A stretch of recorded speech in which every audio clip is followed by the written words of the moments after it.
1. Mack Hansen's emotional return. Brumbies vs British and Irish Lions preview rugby highlights. 2. Andy Farrell's odd treatment of Marcus Smith on Lions tour rugby analysis. 3. Lions vs Brumbies, strongest lineup and test selection drama rugby analysis. 4. Lions roar, previewing the British and Irish Lions vs ACT Brumbies clash.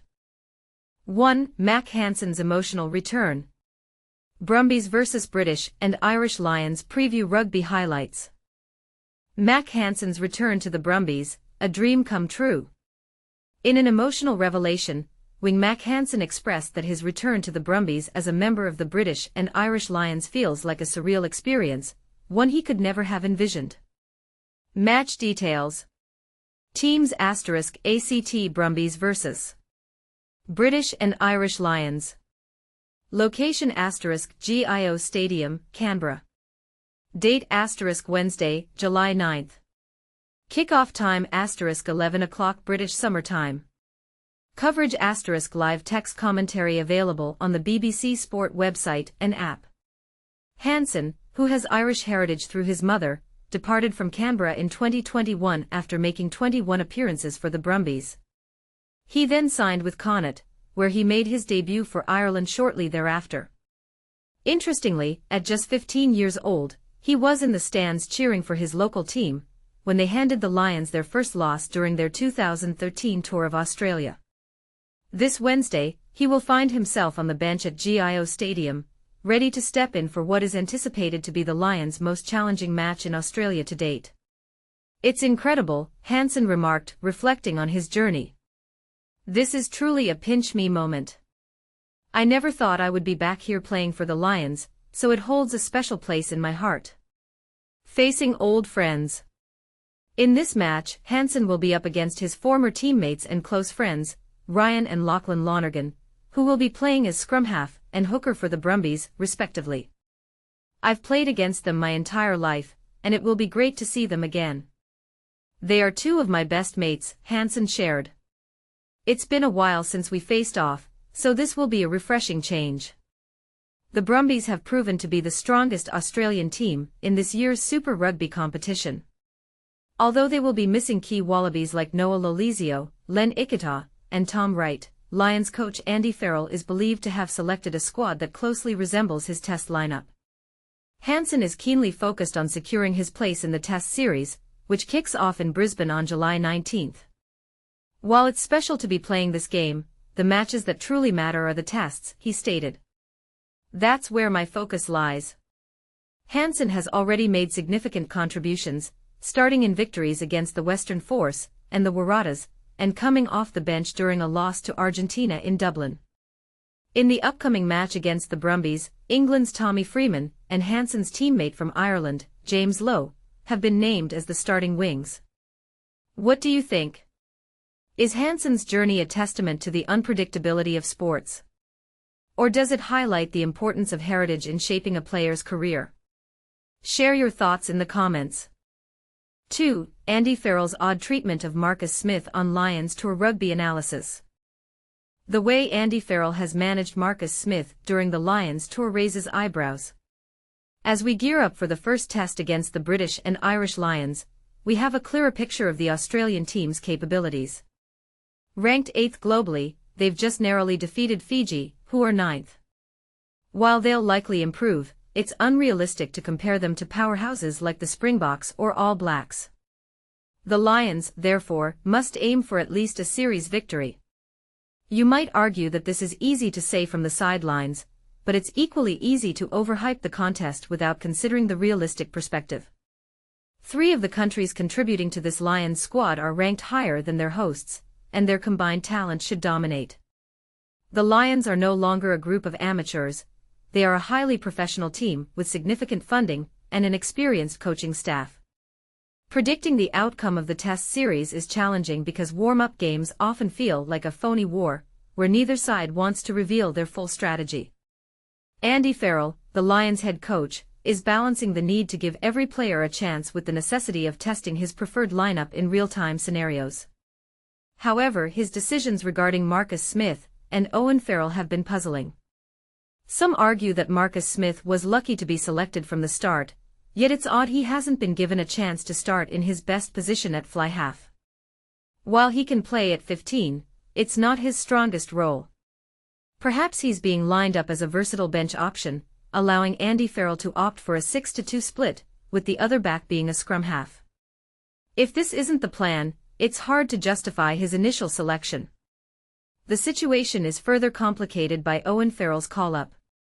While some accuse it of nepotism, both Farrells are too professional for such claims. Ultimately, it's the manager's prerogative to select their preferred players, as they bear the responsibility for the outcomes.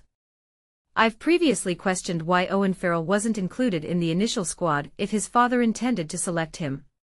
His experience and track record could have justified his selection from the start, avoiding the current uncertainty about his form.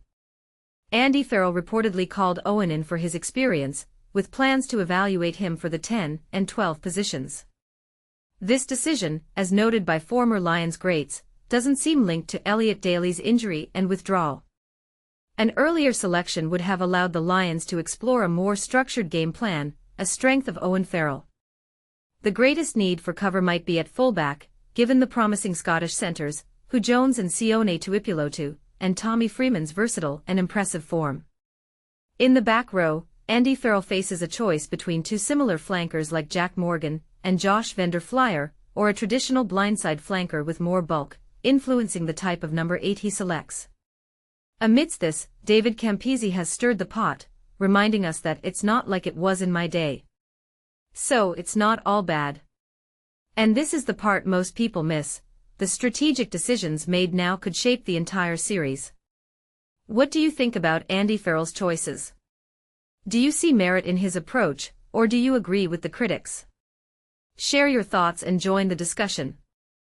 3. Lions vs Brumbies, strongest lineup and test selection drama rugby analysis. The British and Irish Lions are gearing up for a crucial match against the ACT Brumbies, and the selection drama is reaching a fever pitch as they prepare for the first test against Australia. Andy Farrell, the Lions head coach, has announced a powerful starting lineup, clearly aiming for a significant morale boost ahead of the series opener, but here's where it gets controversial.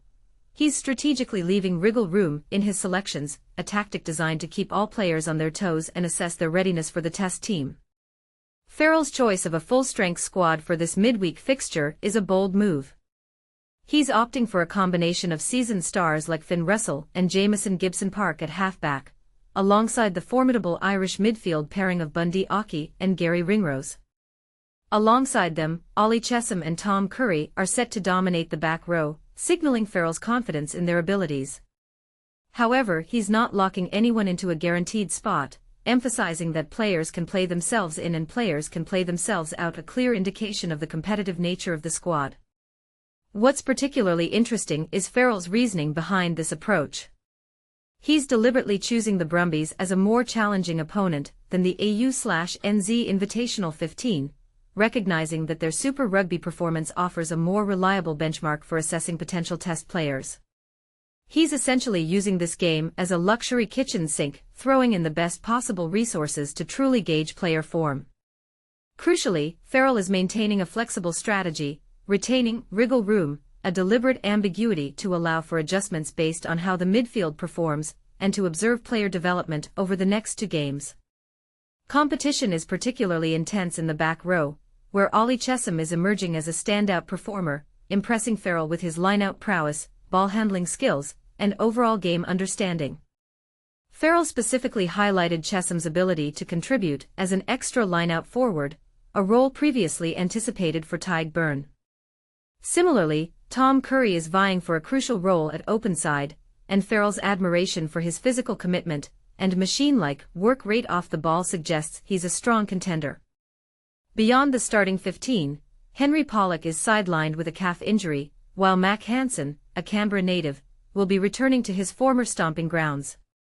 Hansen's excitement about playing in front of his family and friends, he anticipates around 30 of them attending, adds a personal touch to the situation. The Lonergan brothers, Ryan and Lachlan, also feature in the Brumbies lineup, presenting a familiar challenge for Hansen, who has known them since their youth. Looking ahead, Owen Farrell, who recently returned to the fold, is expected to be available for the first test, though he won't be involved in this match. The Brumbies, despite being without 8 Wallabies squad members, will welcome back Tom Hooper, an Exeter-bound flanker. Notably, the Brumbies previously defeated Warren Gatland's Lions in 2013, a result Farrell anticipates will be another demanding test. With a cold night and potentially slippery conditions, this game represents a tantalizing opportunity for several Lions to secure a coveted test jersey. So, with so much uncertainty surrounding the selections, who do you think will ultimately earn a place in Farrell's starting lineup for the first test? Do you agree with Farrell's strategy of leaving wriggle room, or do you believe he should commit to a more defined selection? Share your thoughts in the comments below. ***. 4. Lions Roar, previewing the British and Irish Lions vs ACT Brumbies clash. In a high-stakes rugby showdown, the British and Irish Lions are set to face off against the ACT Brumbies in Canberra, with coach Andy Farrell assembling his strongest lineup yet. This match, scheduled for Wednesday, is seen as a crucial test before the first test against Australia.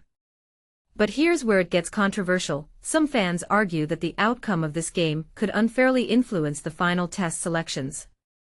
Leading the Lions pack is Maro Itoje, paired with Joe McCarthy in the second row.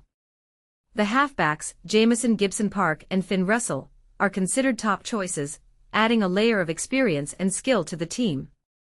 And this is the part most people miss: the bench is equally loaded with talent, including Henry Pollock and Marcus Smith, both of whom are eager to showcase their abilities and potentially earn a spot against the Wallabies on July 19.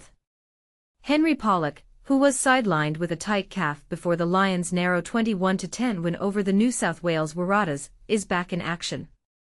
His return is a significant boost to the team's depth. Blair Kinghorn, a late addition to the squad due to his commitments with Toulouse, makes his first start at fullback, flanked by Tommy Freeman and James Lowe on the wings. Mack Hansen provides additional cover from the bench. Ellis Genge, known for his impressive form throughout the tour, starts at loosehead prop, while Tadhg Furlong, a seasoned Lions tourist, takes the Tythead position. Both players have battled injuries this season, making their presence on the field even more noteworthy. Dan Sheehan rounds out the front row at hooker. The back row sees Tom Curry, who has struggled to find his rhythm in Australia, taking the open side role. Ollie Chessum, who offers valuable line-out options, joins Jack Conan at number 8. The bench includes flankers Josh van der Flier and Henry Pollock, providing versatile backup. Ireland dominates the starting 15 with 8 players, followed by England with 5 and Scotland with 2. Notably, Wales' open side Jack Morgan is left out of the 23-man squad. The Brumbies, fresh from their Super Rugby semi-final loss to the Chiefs, present a formidable challenge. Despite missing several test players, their lineup includes strong performers like Tom Hooper, who played for the Wallabies against Fiji just a day earlier. Andy Farrell, speaking about his selections, emphasized the importance of keeping an open mind. "We play on Saturday after this, and we've got a full week's worth of training. That's what everyone's used to anyway. You have to stay open-minded. A closed book is not good for anyone," he said. Farrell stressed that the focus is on a cohesive team performance, urging players to seize their opportunities in the upcoming matches. Sky Sports pundit Dan Biggar noted the test-like quality of the selected team. "It looks to me like it's very test-teamy, if that makes sense. The combinations and flexibility in the team suggest it could well be the lineup for the first test in Brisbane," Biggar commented. He highlighted the trust Farrell places in Irish players, particularly in high-pressure situations. Former Lions players Sam Warburton and Will Greenwood also weighed in, predicting that 5 test spots remain up for grabs. They pointed to the Tythead prop, openside flanker, and blindside flanker positions as the most uncertain. For those looking to catch the action, Sky Sports will exclusively broadcast the 2025 British and Irish Lions Tour of Australia, including all 3 tests against the Wallabies and 6 warm-up matches. Howden Insurance, the Lions' front-of-shirt sponsor, is proud to support the team throughout their journey. What do you think about Farrell's selections? Do you agree with the pundits' predictions? Share your thoughts in the comments below.